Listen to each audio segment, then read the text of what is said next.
مبدئيا عايز اتكلم في المقام الاول عن موضوع الاعلانات وظهور الناس المنتمين للاهلي هم بس الاعلانات حكر عليهم. يعني مثلا كنا بنشوف وجوه زي اكرم توفيق او مصطفى شوبير، مع تقديرنا واحترامنا ليهم، ناس محترمه وكل حاجه، الى انهم يعني مش نجوم ولا هم ناس مثلا وجوه اعلانيه. بتلاقيهم بيعملوا اعلانات على النقيض. زيزو، عبد الله السعيد مثلا، وجوه اعلانيه ما بيعملوش اعلانات، ما بيعملوش. فانا الصراحه حبيت اشوف الموضوع ده ايه دنيته. انا دايما ما بامنش قوي بحته ان ده فيه اضطهاد وفي مؤامره وفي مش عارفه ايه وفي ايه.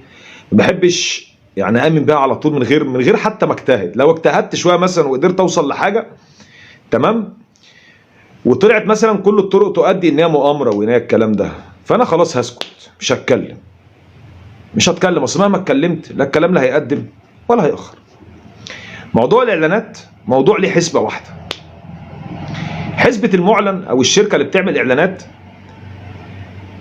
ان الاهلاويه اغلبيه، هم اغلبيه تمام، ويبان ان هم متحدين، يبان ان هم متحدين، ان هم بيقدروا يوحدوا اي راي او اي فرضيه هم عايزين يثبتوها عن طريق زي ما قلنا قبل كده اللجان والكلام ده، ان هم بيقدروا يوجهوا اكبر عدد ممكن من الناس في فكره معينه هم عايزينها.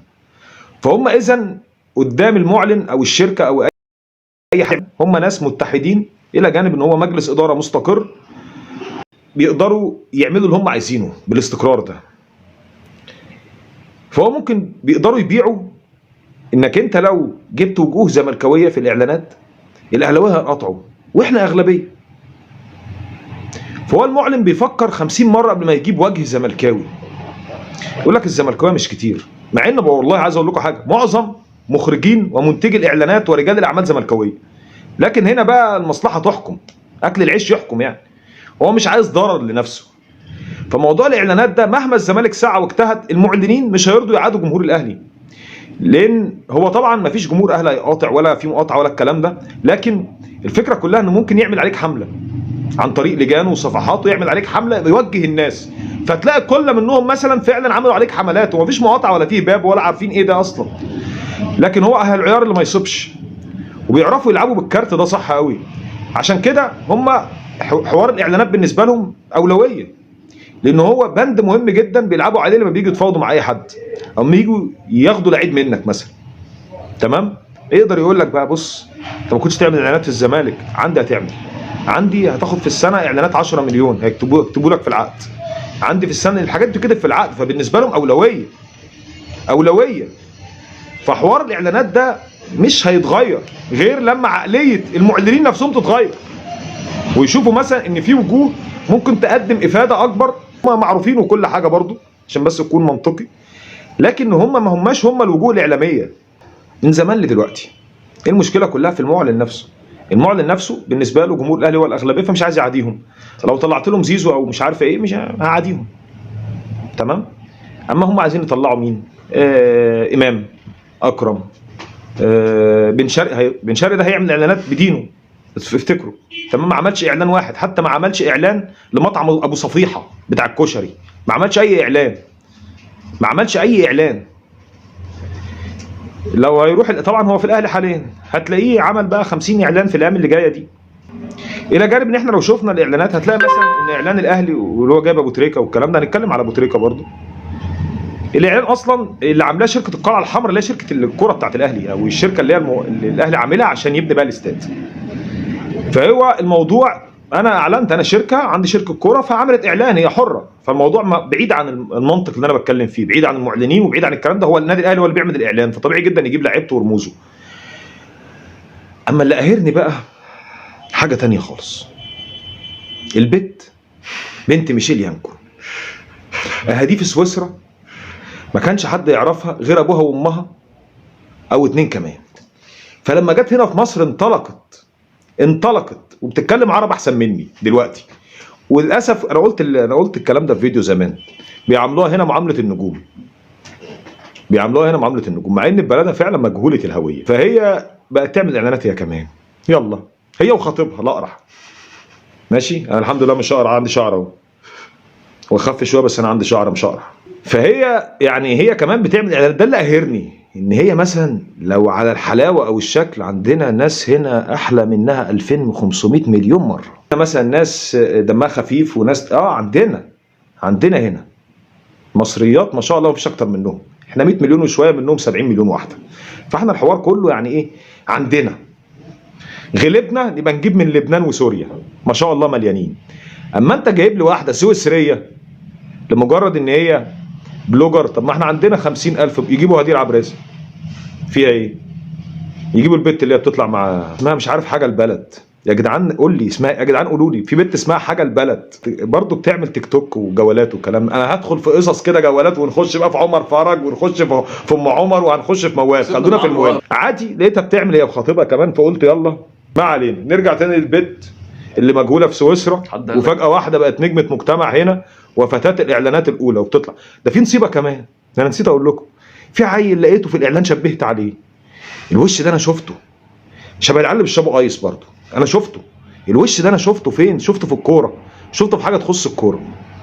طلع الواد اللي اسمه حاجه سري، اسلام سري ولا مش عارف مروان سري ولا حاجه كده، اللي شفته اللي بيقول له حطها يا وسام، الفيديو بتاعه كان شهير قوي ساعه سوبر القرن، اسمه ايه؟ تمام، شفته برضه بيعمل اعلانات، او ده محسوب على الاهلي يعني، ده بيعمل اعلانات وعمرو نصوحي مرمي في البيت. ده احنا في نصيبه سودا، ده احنا في نصيبه سودا، والله في نصيبه سودا. برضه في حاجه مهمه بقى، مش هزار يعني. الاعلانات برضه لما راجعت كده لقيت ان الناس الاهلاويه طلعت اعلانات فعلا بيرعوا النادي الاهلي، زي شركه العربي وابناء سينا تقريبا اللي هي بتاعت ابراهيم العرجاني، برضه شركات تبع الاهلي. فالموضوع كله انت لو عندك معلن مثلا قرر يراهن عليك، وانت كزمالك قرر هو يتعاون معاك، فطبيعي جدا هيطلع لعيبتك انت، بس ما فيش حد منهم عنده الجرأة. فالموضوع زي ما قلت لكم مش مؤامرة، تمام، على قد ما هي حسابات تخضع لحجم تأثيرك انت وحجمك الفعلي في الشارع. هم شايفين ان الاهلاويه زغابه كتير، فممكن مجلس ادارتهم يضغط في الحته دي لان دي اولويه بالنسبه له، فممكن يوجه الجمهور لمقاطعه منتج معين او ان هو مقاطعه شركه معينه. بس ما مش الموضوع برضه يعني، كان لازم الزمالك يكون له وجود على الاقل يعني. زمان كنا بنشوف كده، هو زمان المعلنين كانوا بيخافوا؟ مش عارف يعني، كانوا بيجيبوا شيكابالا زمان في كليك، اول ما كليك طلعت، وميدو، يعني كانت في ناس مش عارف فيه. طب عرفنا بس الاعلانات اللي الزمالكاويه صوروها ما بتتذاعش ليه؟ ما فيش حد صور اعلان وما اتذاعش، مفيش حد. الناس فاكره الاعلان اللي كان عمله اللي كان من فتره ده كان اعلان يخص السوشيال ميديا، اللي هو بتاع اونيرو، ده كان يخص السوشيال ميديا بس، يعني بيتذاع على السوشيال ميديا بس، ما كانش بيتذاع على التلفزيون، عشان بس نكون في الصوره. الشيء بالشيء يذكر، في برضو الاعلان بتاع زيزو عامل ريلمي، شركه ريلمي شركه عالميه، فهي اتفقت مع زيزو لان هو ابرز نجوم الدوري المصري. يعني الناس برضو حساباتهم ملهاش علاقه بقى بمين تاثير مين ومين في الشارع، هم الناس جايبين اكبر اسم في الدوري المصري، تمام، بس زيزو هو اكبر اسم، تاني هم هو واجهه اعلانيه. مسلسل العتاوله بقى اهلي، مسلسل العتاوله انتاج كالعاده 90% من المسلسلات يا اما انتاج تركي الشيخ يا اما انتاج عصام العرجاني، تمام. فعشان كده الموضوع برضو ايه، حسابات، برضو حسابات. هو ما قدرش، تعرف والله يا ابو مودي كان ممكن عادي يجيب لك مثلا ان ده جمهور الزمالك مكان جمهور الاتحاد، لكن كان هيعمل لك دوشه، واحمد السقا يتحسب على الزمالك وهو طارق لطفي، يخلقوا مجال للكلام، وان اسمه ايه ده باسم سمره بيمثل الشر وموال. انا بقول لك برضو يعني هم جابوا الاتحاد لان ما حدش يعني عادي، جمهور الاتحاد كله على بعضه اصلا. عايز اقول لكم حاجه، اسكندريه اصلا اهلاويه وزملكاويه، يمكن الغالبيه اهلاويه، لكن في اماكن زي الحضره وكوم الدكه والكلام ده دول اتحادويه، دول اتحادويه يعني. اما في الاتحادويه ما يجوش 5-6 آلاف، تمام، كلهم على بعضهم. فمش هيمثلوا قلق او يمثلوا مشكله للاهلي، اما اللي يمثلك مشكله دايما الزمالك. تمام. فانا برضو حوار الاعلانات ده حوار زي ما قلت لكم كده، انا الصراحه قرفان منه يعني. عندي سؤال واحد بس، هو ليه جمهور الزمالك بيكره ابو تريكه كده؟ لا، مش كله، مش كله يا كوماندوس.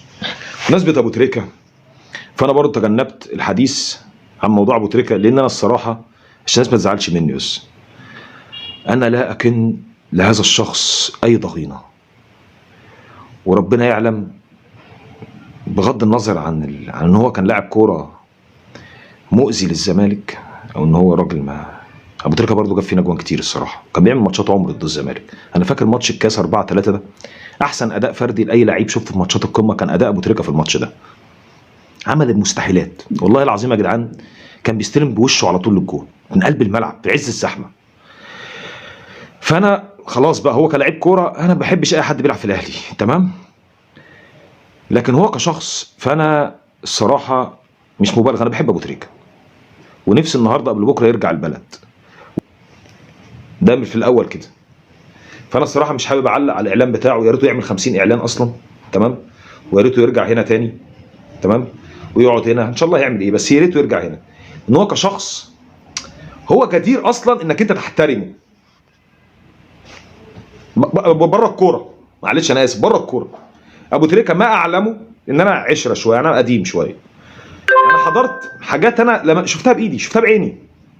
انا يمكن مثلا حد شاف او حد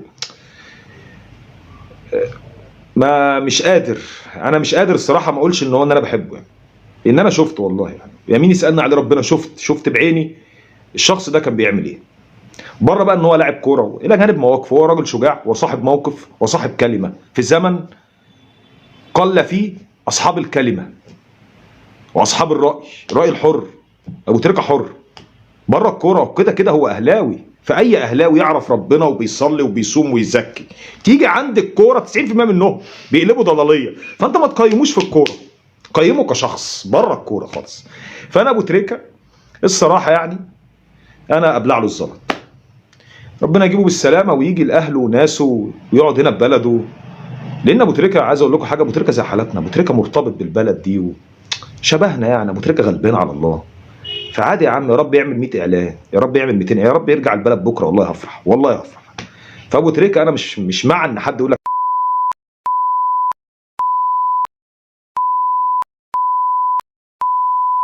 لقطه.